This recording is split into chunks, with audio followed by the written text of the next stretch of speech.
అందరికీ నమస్తే అండి. నిన్నగాక మొన్న నారా లోకేష్ గారు కనిగిరి నియోజకవర్గానికి వెళ్ళి అక్కడ రిలయన్స్ సిబిజీ ప్లాంట్లకు శంకుస్థాపన చేశారు.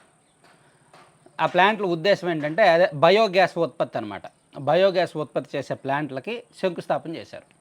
రాష్ట్ర వ్యాప్తంగా 500 ప్లాంట్లు నిర్మిస్తాము, 65,000 కోట్ల పెట్టుబడులు పెడతాము అని రిలయన్స్ ఇండస్ట్రీస్ ఆ కంపెనీ వాళ్ళు రావడంతో ముఖేష్ అంబానీ గారి గ్రూప్ అనమాట.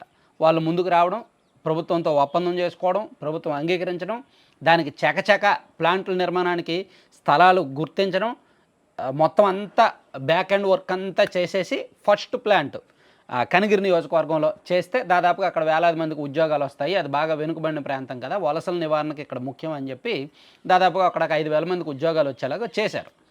దీనికి లోకేష్ గారు అటెండ్ అయ్యారు, ఆ జిల్లా ప్రజాప్రతినిధులు అందరూ అటెండ్ అయ్యారు. గ్రాండ్గానే చేశారు. ఒక సీఎం గారు వెళ్తే ఎంత గ్రాండ్గా ఆ ప్రోగ్రాం జరుగుద్దో కనిగిరి నియోజకవర్గంలో జరిగిన ప్రోగ్రాం అంత గ్రాండ్గా చేశారు, సక్సెస్ చేశారు. అయితే దీని మీద వైఎస్ఆర్ కాంగ్రెస్ పార్టీ ఒక ప్రచారం మొదలుపెట్టింది.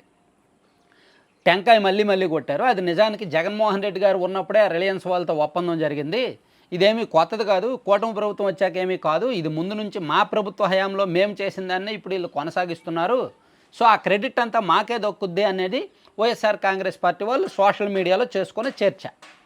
అయితే దీనిలో నిజాలేంటి అని వెరిఫై చేసే క్రమంలో కొంత పాక్షికంగా కొంత వాస్తవం ఉంది. అదేంటంటే మీరు పక్కన ఒక జీవో చూడొచ్చు, 5/2/2024 GOMS number 10 industries and commerce department Reliance bio energy limited providing certain tailor made incentives for setting up 15 CBG compressed biogas plants projects across Andhra Pradesh. అంటే ఫిబ్రవరి 5వ తేదీ 2024 ఆంధ్రప్రదేశ్ ప్రభుత్వంతో జరిగిన ఒప్పందం మేరకు వాళ్ళు ఒక జీవో ఇష్యూ చేశారు. రాష్ట్ర వ్యాప్తంగా 15 CBG ప్లాంట్ల నిర్మాణము అని. సో దీనికి రిలయన్స్ వాళ్ళు పెట్టే పెట్టుబడి 4,178 కోట్లు మాత్రమే. Andhra Pradesh industries minister Gudivada Amarnath light foundation stones and inaugurated several industries worth 4,178 crore in virtual mode from Velagapudi State Secretariat on 14 February 2024. Among these are projects by APIIC, AP MSME Corporation, the Birla Group, Reliance Energy, Hella Infra and Vesuvias Limited, India. The ministers said that the state government support 2.5 lakh MSMEs have been అని చెప్పి ఇదంతా వచ్చేలే. So ఓవరాల్గా YCP government ఉన్నప్పుడు అండి ఈ Reliance వాళ్ళతో ఒప్పందం జరిగిన మాట వాస్తవమే, కానీ అప్పుడు జరిగిన ఒప్పందం కేవలం 15 ప్లాంట్లే, 15 CBG ప్లాంట్లే, కేవలం 4,178 కోట్ల పెట్టుబడులే. కానీ కూటమి ప్రభుత్వం వచ్చాక అదే రిలయన్స్ ప్రతినిధులతో సీఎం గారు, లోకేష్ గారు వీళ్ళందరూ మాట్లాడి 500 బయోగ్యాస్ ప్లాంట్ల కోసం ఒప్పించారు. ఈ 15ని 500కు ఒప్పించారు. ఈ 4,178 కోట్ల పెట్టుబడుల్ని 65,000 కోట్ల పెట్టుబడులకు ఒప్పించారు.